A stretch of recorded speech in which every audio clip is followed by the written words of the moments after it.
on many levels. Many levels. Good evening, Wendy Holzberger. I'm an associate with Creighton Manning Engineering.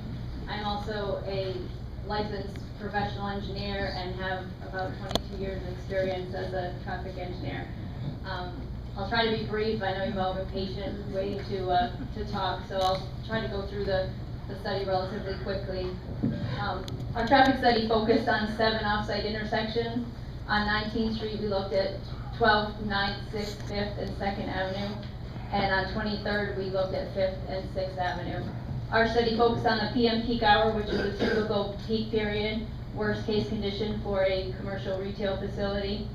And we also collected, our existing traffic volumes were consisting of traffic data that we collected ourselves and also traffic data that was obtained for the 19th Street reconstruction study.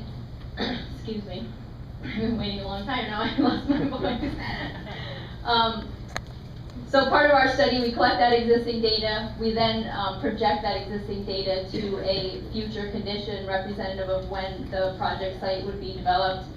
And we do that by looking at the background growth in the area. What we do is we consider without our development in place. That's our background condition. In the area, there was about a 0.5% per year growth, which was added to those existing volumes to come up with a 2015 no build, or 2014, excuse me, no build condition. That's representative of the future volumes at those 7 study area intersections that we talked about prior to the development of the site. We then take those no build, what we call no build volumes. We then project the volumes specific to this project. We look at the Institute of Transportation Engineers, trip generation information, as well as we use some site-specific data from a similar urban site in the area. And the trip generation data, the total, and for the supermarket, and what we did was we assumed a bank. There is no specific use specified yet for the out parcel, the 2,600 square foot out parcel on the site. A bank is a good representative of a typical use of an out parcel, and also a good representation of potential trips at the site. So we did use and input a bank for that parcel.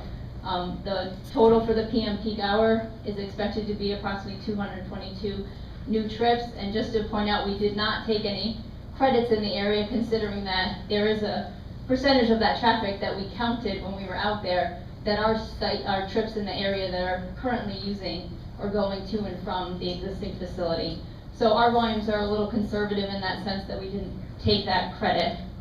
We then take that trip generation estimate and we distribute those volumes, which there they are, onto the roadway network at our study area intersections. We look at the existing travel patterns, where we think the vehicles will be going based on housing and the road system, and we distribute those volumes and add them to that no build condition to come up with our build condition volumes. We then conduct an intersection analysis of those 7 off-site intersections, and we also do look at the site driveway intersections for the build condition.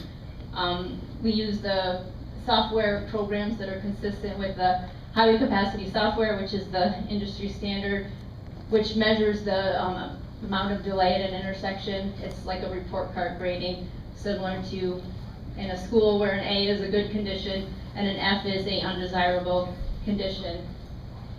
The results of our analysis indicated that at the 7 off-site intersections in general, the majority of the intersections operate at similar conditions without any drops in that level of service condition. We do compare the existing condition, that no build condition, which is the future without our project, and then look at the build condition with the project volumes added. The one intersection that we found a drop in level of service is at the 5th Avenue intersection, where because 6th Avenue is a one-way street, there is a higher percentage of exiting traffic that will come out 5th at 19th Street. That, excuse me, that delay in level of service does result, you probably can't see that, it's a little far away, but the overall delay remains at about an average of 45 seconds per vehicle. That condition is a typical condition at an unsignalized intersection in a busy urban corridor is probably simulated at many other intersections in the Capital District on long busier roadways. We did look at potential mitigation options. We looked at the potential for a traffic signal. When you put a traffic signal in, there's a lot of criteria that has to be looked at. There's volume thresholds that need to be met. The volumes at this intersection are not high enough to meet the need for the signal. There's also concern since there's adjacent signal at 6 and the spacing between those intersections does not meet the typical spacing requirements as well.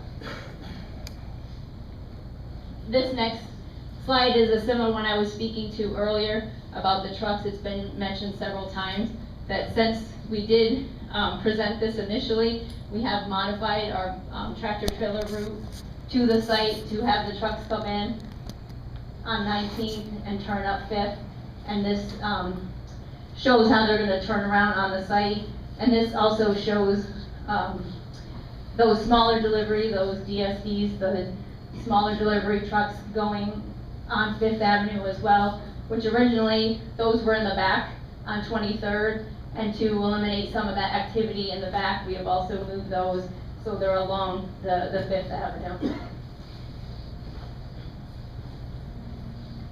And part of that, on that figure it shows, this is a larger summary of the parking, which that's been another issue that has been brought up at several of the meetings.